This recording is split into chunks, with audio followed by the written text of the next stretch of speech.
프랑스에서 다큐멘터리 봅니다. 제16회 시작하겠습니다. 저는 여기서 이야기하는 송은주입니다. 한 주간 무탈히 잘 지내셨나요? 한 주라고 이야기하긴 하지만 지난 에피소드 업로드가 늦었던 탓에 좀 금방 만나는 것 같죠. 제가 되도록이면 토요일에 에피소드를 올리려고 노력을 하는데 이게 쉽지가 않습니다. 네. 사람 일이라는 게 모든 것을 예측할 수는 없다 보니 이런저런 일이 생기기도 하고요. 아무튼 그래도 꾸준히 해보도록 노력하겠습니다. 늦어도 주말 안에는 올릴 수 있도록 해볼게요. 오늘 비가 좀 내려서 약간 좀 그 빗소리나 차들이 지나가는 소리가 좀 들어갈 수 있는 점 양해 부탁드리겠습니다. 네, 3월입니다. 여기는 이제 나무에 핀 꽃들도 여기저기서 보이는데요. 이제 멀리서 뭔가 환한 색이 보여서 자세히 보면 꽃들이더라고요. 약간 좀 무채색이었던 도시에 봄을 알리는 팡파레가 이렇게 시작된 것만 같아요. 네.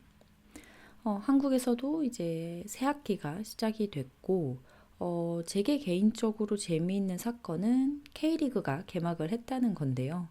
올해에는 K리그 경기를 좀 챙겨보면서 축구의 재미를 붙여볼까 합니다. 저는 사실 열정이 막 넘치는 사람은 아닌지라 특정 무언가를 열성적으로 막 몇 년씩 좋아하고 그러진 못하거든요. 얼마간 열성적으로 좋아하다가 그 마음이 사그라들거나 아니면 좀 뭉근한 느낌으로 덜 열성적으로, 그러니까 좀 게으르게 좋아하는 사람이 되기는 합니다. 다양한 방면에 흥미를 두고 이것저것 조금씩 왔다 갔다 하면서 좋아하는 그런 타입인데요. 근데 축구도 영화나 책이랑 비슷하게 다양한 리그가 있고 팀도 많고 새로운 선수와 감독들이 계속 등장을 하니까 좀 길게 재밌게 좋아할 수 있지 않을까 생각을 해봅니다. 저는 K리그에서는 올 시즌 이정효 감독의 광주 FC를 기대하고 있는데요. 토요일 아침 6시에 일어나서 광주 FC와 FC 서울의 경기를 봤습니다. 굉장히 재밌었어요. 저는 사실 너무 아침 일찍 일어난 거라 보면서 잘 줄 알았는데 끝까지 재밌게 잘 봤습니다. 광주가 2대 0으로 이겼는데요. 경기가 너무 멋지더라고요. 광주 FC의 저력, 이정유 감독 축구의 멋을 볼 수 있었습니다. 그리고 화제를 모았던 FC 서울의 링가드 선수의 데뷔 경기이기도 했는데 아직 컨디션이 많이 올라오지는 않았다고 하지만 굉장히 열심히 뛰고 템포도 빠르고 해서 앞으로 K리그에서 활약이 기대가 됩니다. 네. 그럼 16회 푸다보 본격적으로 시작을 해보죠. 벌써 16회입니다. 네, 스스로 매우 기특하고 대단하다고 생각하고 있습니다. 지각도 잦고 막 방학도 있었고 했지만 그래도 계속 하고 있어요. 사실 이렇게 통계 수치를 볼 수 있어서 이제 보면 이 팟캐스트의 재생 요청 수가 높지는 않거든요. 사실 낮은 재생 수를 기록하고 있다고 봐도 될 것 같은데 그래도 저에게는 매번 제 팟캐스트를 들어주시는 분들이 계시다는 사실이 굉장히 큰 힘이 됩니다. 네, 다시 한번 감사하다는 말씀을 전하고 싶네요. 고맙습니다. 2월 다섯째 주 2월 28일 프랑스에서는 총 3편의 다큐멘터리 영화가 개봉을 했습니다. 첫 번째 작품은 로라 치오소네와 줄리오 보아토 감독의 공동 연출작 르 티티앙 랑피르 데 쿨러입니다. 제목을 번역하면 티치아노 세계 제국 정도 될 것 같은데요. 티치아노 베첼리오는 이탈리아 출생의 르네상스 시대에 활약했던 화가죠. 그는 그림의 역동성과 생명력을 더하는 혁신적이었던 색 활용과 붓터치로 유명했는데요. 제목도 그런 의미에서 이렇게 지어진 것 같습니다. 이 화가의 작품 세계를 탐구하는 작품인 것 같아요. 두 번째 작품은 아즈마의 엘 무디르 감독의 모로코 영화 La Mer de tous les mensonges입니다. 작년 부산영화제에서 소개가 됐던 작품인데요. 한국 제목은 그 모든 거짓말의 어머니로 소개가 됐습니다. 이 작품은 작년 칸느 영화제에서 주목할 만한 시선 감독상과 골든아이상을 동시에 수상한 작품이에요. 가족사를 통해서 모로코의 현대사에 접근하는 작품인데요. 인형과 미디어처 무대로 드라마를 구성하는 연출 방법을 택하고 있습니다. 꼭 봐야겠다고 생각하고 있는 작품인데요. 보고 다음 주 프다봅에서 다루도록 하겠습니다. 세 번째 개봉작이자 오늘 이야기할 영화는 까힘 드히디 감독의 Revivre입니다. Revivre는 다시 살아나다 라는 뜻의 동사인데요. 프랑스 남부의 막세유에 있는 한 공립병원 소아 중환자실의 두 가족을 찍은 영화입니다. 감독 소개를 먼저 하면 까힘 드히디 감독은 튀니지 출생으로 프랑스와 튀니지 양쪽에서 활동하고 있는 중년의 남성 감독인데요. 극영화와 다큐멘터리 모두에서 활동을 하고 있습니다. 감독은 원래 병원에서 활동하는 클론, 광대들의 일을 찍으려고 했었대요.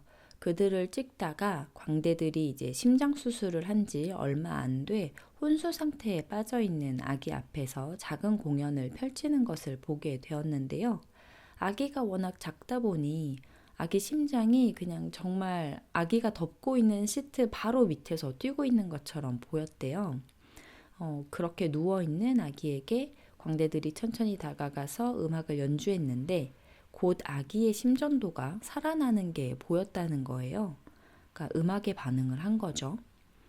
그 장면을 보고 감독은 나와서 울고 말았다고 합니다. 그리고 이 경험을 계기로 소아 중환자 치료에 대한 영화를 찍고 싶었다고 해요. 이렇게 방향을 바꾼 감독은 소아 중환자실 및 치료에 대한 전체적인 면을 다루는 영화를 만들려고 했는데요.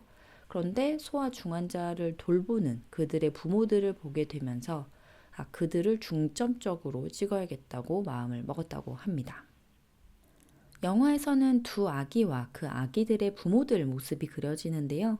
둘 다 아주 어린 아이들이에요. 여아 루나는 9개월, 남아 셀림은 3개월령이었다고 합니다. 두 부모님 다 젊은 부모로 다른 아이들이 나오지 않는 것으로 봐서는 두 아이 다 이들의 첫 아이인 것 같아요. 영화에서는 교차로 두 가족의 이야기가 독립적으로 보여집니다. 영화는 어둠 속에서 파도 소리와 갈매기 울음소리가 들리면서 시작을 합니다. 지역을 좀 짐작할 수가 있죠. 바닷가에서 멀지 않은 곳인 거죠. 그리고 이어서 대형 병원에 헬기가 도착하는 장면이 보입니다. 아무래도 큰 병원이고 중환자실이 갖춰진 병원이다 보니까 응급 환자들이 많이 도착을 하는 것 같아요. 그 장면을 병실의 루나와 엄마가 함께 봅니다. 루나는 엄마의 품에 안겨 밖을 보는데요. 루나는 작은 몸에 비해서 배가 아주 크게 부풀어 있어요. 얼굴과 이제 눈의 황달기로 보아 간에 문제가 있는 것으로 보입니다. 네, 루나는 이제 간 기증자를 기다리고 있는 상태예요. 이후 병원에 도착하는 아기는 셀림인데요. 의식이 없는 작은 아기의 몸에는 각종 호스들이 주렁주렁 달려 있습니다. 그중 가장 눈에 띄는 것은 몸통 중앙에 연결되어 있는 큰 호스, 심장 보조 장치인데요. 심장의 박동을 도와주는 장치인 것 같아요. 계속해서 심장에서 나온 피가 장치의 펌프를 거쳐 몸으로 들어갑니다. 이런 아이를 바라보는 엄마의 눈에는 긴장과 두려움과 슬픔이 가득한데요. 셀림의 의사는 셀림이 회복하는 데는 시간이 꽤 걸릴 거라며 아마도 여기서 크리스마스를 보내야 할 거라고 말을 합니다. 연말을 앞두고 있던 시기였던 모양이에요. 이 소식에 엄마는 눈물을 흘리는데요. 그런 엄마에게 의사는 우리가 아주 멋진 크리스마스를 보낼 거라고, 산타 할아버지도 오고 아주 크고 즐거운 크리스마스를 이 병원에서 보낼 거라고 위로를 합니다.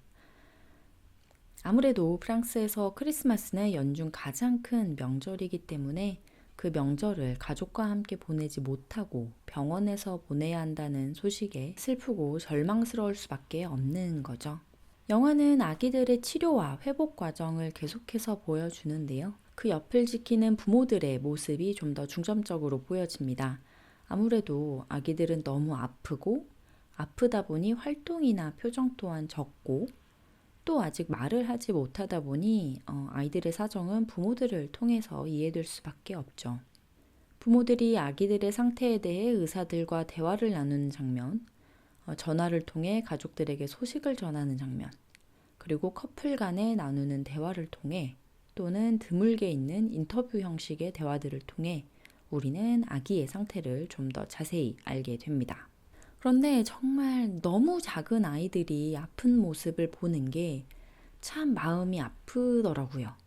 그리고 더 짠하고 애틋한 게 소아병동은 성인병동과 확실히 다를 수밖에 없잖아요. 그곳이 자라는 환경이 되어버리다 보니 아기들의 침상에는 인형들과 모빌, 그리고 주변에도 장난감들이 있어요. 그리고 아기들 입에는 그 쪽쪽이라고 하죠. 그 공갈 젖꼭지가 물려져 있고요. 그 아이들의 일상적인 물건들과 전혀 일상적이지 않은 의료기기들이 공존하는 그 이미지가 참 부조화를 이루면서 아기들이 처한 상황에 대한 안타까움을 더 불러일으키더라고요. 그리고 아기들이 아프다 보니 웃지 않아요. 사실 웃을 수 없는 거죠. 힘없이 웃지 않고 있는 아이들의 얼굴을 보는 것도 참 마음이 아팠습니다. 이 아이들은 성장에 써야 할 힘을 회복과 치유에 쓰고 있는 거잖아요. 그래서 아마 개월수에 비해서 작을 거예요. 그 애쓰고 있는 작은 몸이 너무나 연약해 보여서 조마조마하고 보는 내내 어서 빨리 상태가 나아졌으면 좋겠다는 생각이 들더라고요. 아이들의 상태는 조금 좋아지는 것 같았다가 또 안 좋아지기도 합니다. 이런 상황이 부모들에게는 롤러코스터 같죠. 의료진들은 부모들에게 너무나 큰 희망을 주지 않기 위해 아이들의 상태에 대해서 아주 조심스럽게 제한적인 정보만을 줍니다. 멀리 보지 않고 우선 당장 나아가야 할 순서에 대해서만 집중을 하고 이야기를 하죠. 그래도 혼수 상태였던 셀림은 손가락을 움직이기 시작하고 눈을 뜨고 빛과 눈앞의 물체에 반응을 합니다.